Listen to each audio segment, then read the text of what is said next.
Om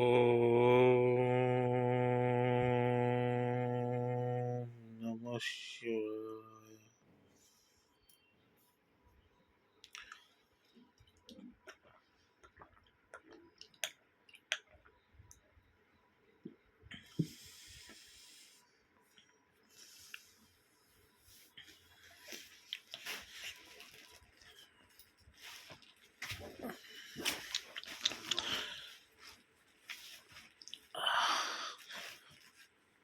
Respected friends, today I am going to reveal a secret of our best way to remove anxiety, difficulties, losing opportunities, how to find out where to go, what to do,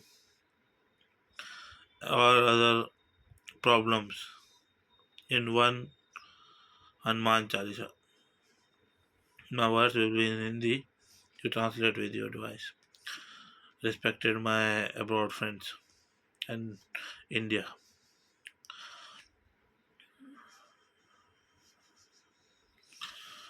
आप एक काम आप जब प्रार्थना करेंगे हनुमान चालीसा में, तो हम सब तो राम है, राम नाम सत्य है राम। तो कभी बस अपने आप को हनुमान चालीसा जब पूरे पढ़ रहे हो शुरू से, तो उसमें समझो कि ये हनुमान जी हमसे वार्तालाप कर रहे हैं, वार्तालाप कर रहे हैं। जैसे कि श्री गुरु चरण सरोज मुख जो दायक फलचारी बुद्धिहीन तन जान के सुमरो भगवान कुमार। यहाँ पे बुद्धिहीन मतलब अपने आप को ले लो, मैं बुद्धिहीन हूँ हनुमान जी, मेरे आप जानते हो सुमरो हनुमान, आप जानते हो मेरे बारे में, ऐसे करके पूरा जो चालीसा है उसको मैं अपने आप को और उनको, अपने आप को और उनको और अपनी तकलीफ़ों को नोटिस करके जो एक बार सुन ले, समझ ले और चल जाए, तो उसका जीवन सफल है। तो बहुत अच्छी चीज़ है ये, बहुत ही अच्छी चीज़ है, एक ज्ञान है, ये प्राचीनतम ज्ञान है ये।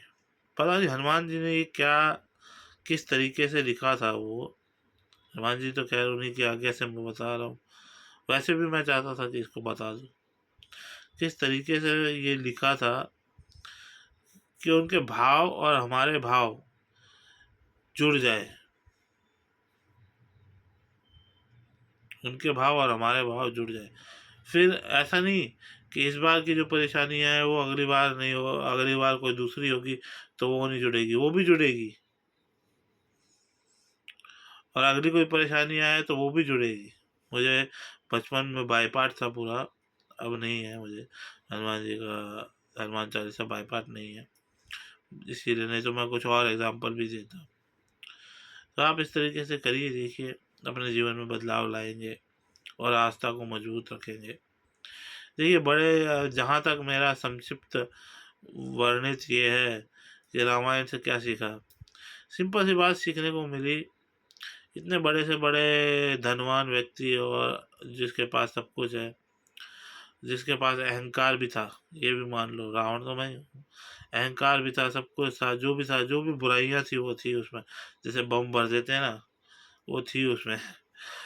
और यहाँ राम जी जो सबसे अच्छे और निडर होकर के वहां से यहाँ तक आए, लेकिन समय और मार, मृत्यु को नहीं हरा पाए दोनों में से कोई भी। तभी तो उनका नाम राम नाम सत्य है कहा जाता है। नहीं तो दोनों में से दोनों मृत्यु को ही हरा देते तो जीत जाता। एक तो कहता था कि मैं मृत्यु को भी मैं पार कर चुका हूँ मेरे, तो उन्हें पता चला कि ना भी वो मार गया, वो मर गया।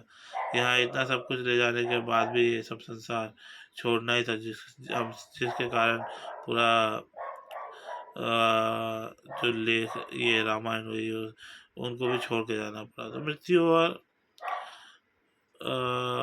उसका कोई फैसला नहीं होता, वो एक बहाना होता है। चलिए चलता हूँ, अपनी वाणी को विराम देता हूँ और आशा करता हूँ आप सब अपना जीवन कुशल मंगल और सब परिवार के साथ बिताए, और इस चीज़ को करना ज़रूर। उसके बाद में मुझे कमेंट या रिप्लाई करना कि ठीक है। चलिए, से हर महाकाल टू मी। आशीर्वाद।